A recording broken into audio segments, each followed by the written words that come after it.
చాలా రౌండ్గా, చాలా క్రిస్పీగా, చాలా టేస్టీగా ఉన్నాయి ఈ అరిసెలు.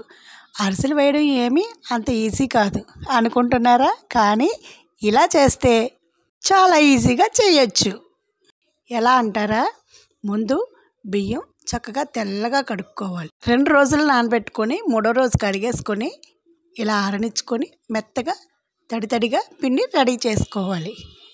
ఇంకా పాకం విషయానికి వస్తే ఇలా ఉండపాకంలా ఉండాలి. అప్పుడే అరిసె క్రిస్పీగా టేస్టీగా ఉంటుంది.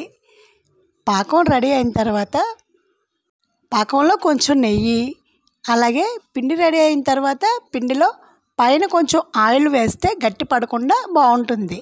ఇంకా అరిసెలు వేసే విధానంలో ఇలా పూరీ మిషన్ ఉపయోగించి అరిసెలు వేస్తే చాలా త్వరగా అరిసెలు రెడీ అయిపోతాయి. మూకుడు నిండా ఆయిల్ వేసుకోవాలే కానీ ఎన్ని అరిసెలు కావాలంటే అన్ని అరిసెలు చాలా